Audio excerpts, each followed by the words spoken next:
American people.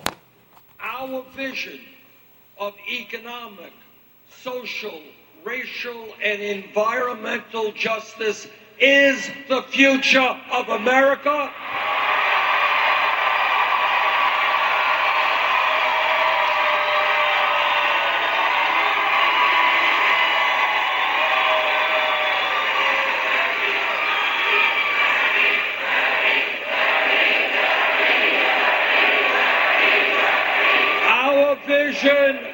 Our vision is the future of America and the future of the Democratic Party.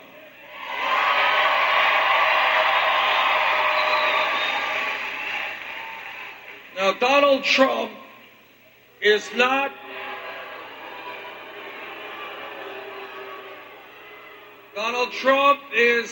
going to become president for a number of reasons.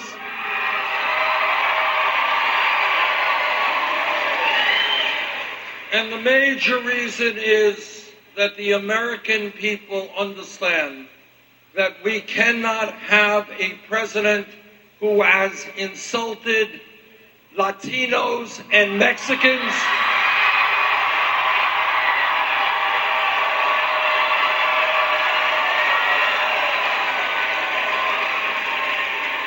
who has insulted Muslims,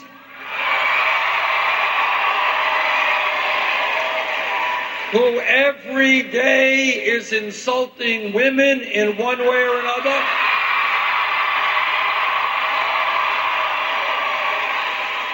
who has insulted veterans like John McCain and others,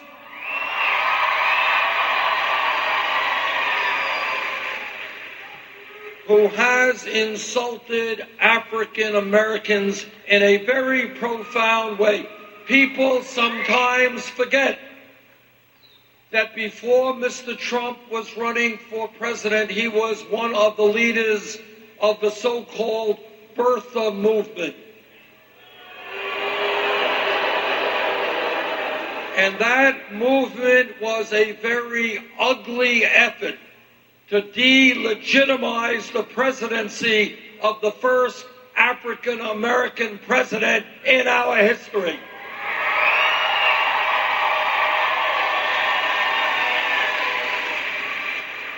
Mr. Trump will not become president because the American people understand that our strength is in our diversity.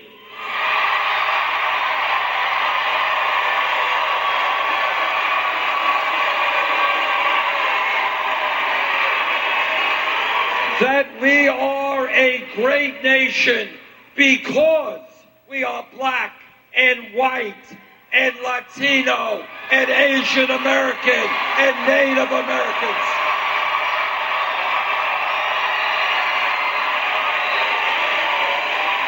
We are a great nation because we are gay and we are straight.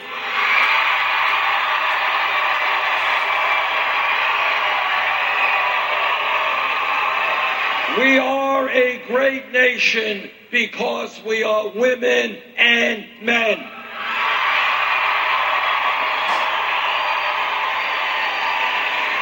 And our greatness and our strength is when we come together as one proud people.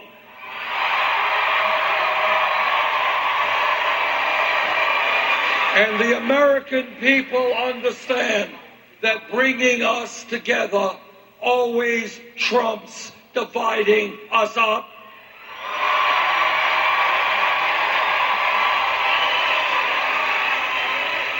And the American people understand that we are great when we support each other.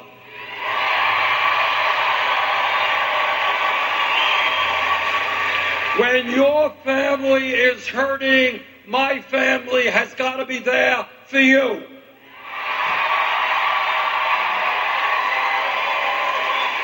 And when my family hurts, you have got to help us. America is about not tolerating a situation in which children go hungry or veterans sleep out on the street.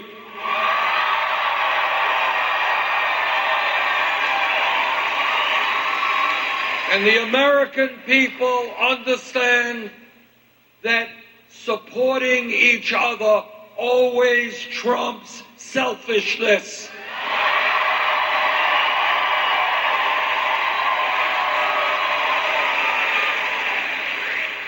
And the American people also understand a very profound lesson taught to us by every major religion on earth, whether it is Christianity, Judaism, Islam, Buddhism, whatever. And that profound message is that at the end of the day, love always trumps hatred.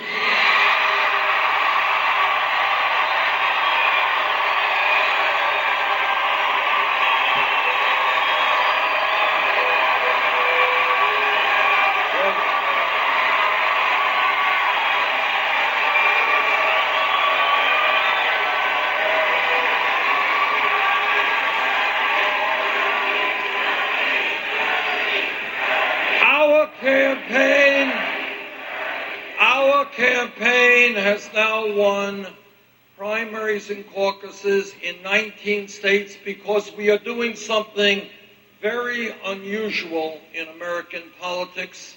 We are treating the American people like intelligent human beings.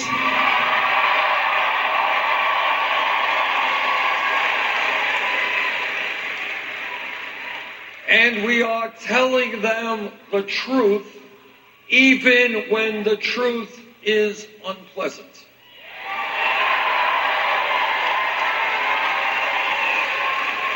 I have always believed that it is far more important to deal with unpleasant truths than just to sweep them under the rug.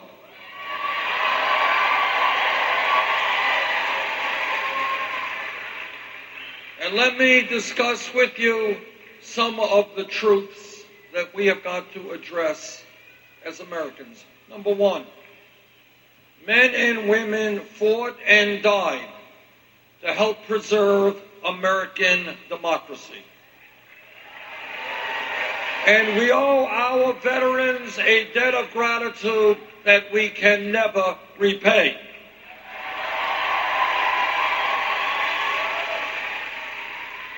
And that is why I regard it as appalling that today we have a campaign finance system which is corrupt and undermining American democracy.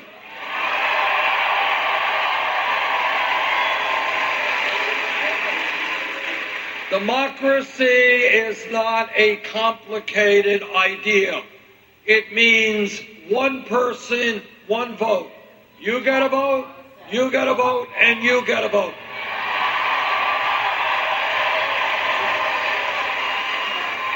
Democracy does not mean billionaires buying elections.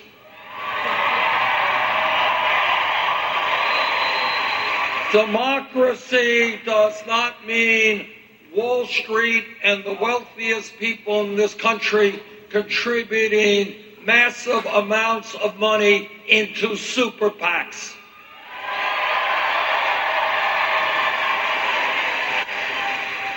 Democracy does not mean Republican governors suppressing the votes.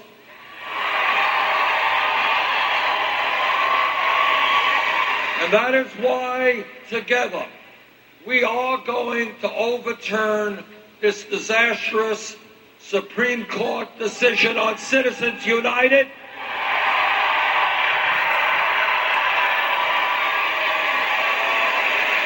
And why we are going to move toward public funding of elections.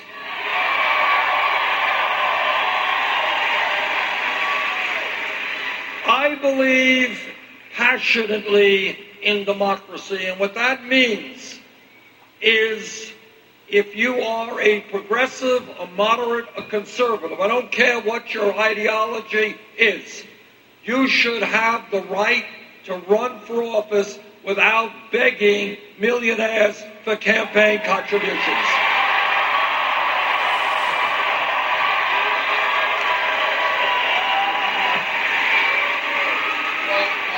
I want this country to have the highest rate of voter turnout of any country on earth, not one of the lowest voter turnout rates.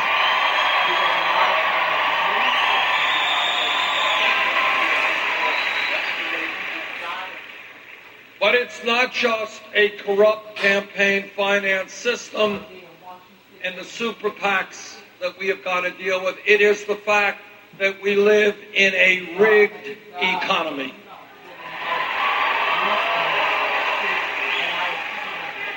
Now, for fairly obvious reasons, you're not going to see much of this discussion on television.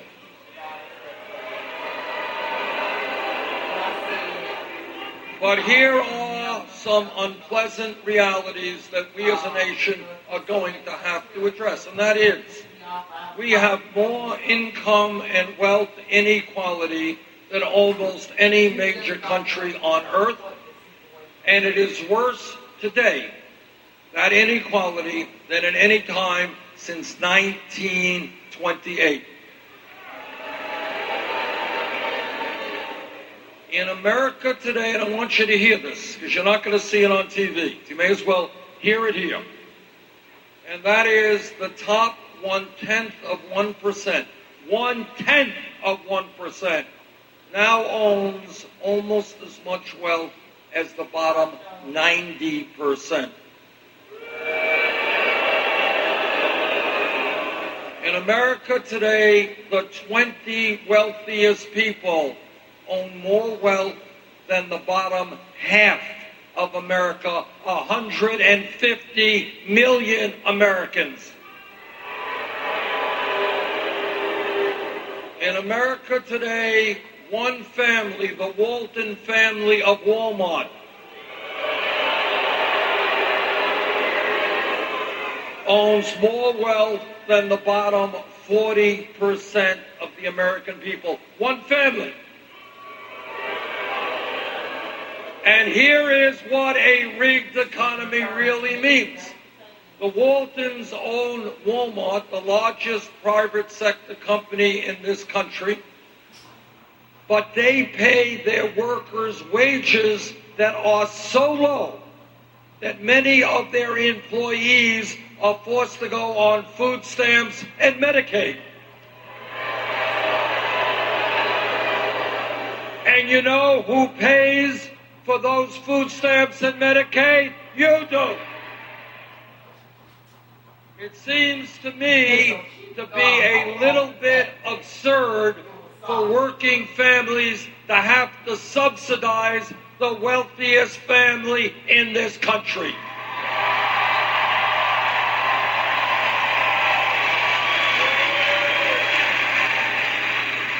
And I say to the Walton family, and by the way, one of the Waltons made a campaign contribution to Secretary Clinton of hundreds of thousands of dollars. I say to that family, maybe instead of making large campaign contributions to Secretary Clinton, pay your workers a living wage.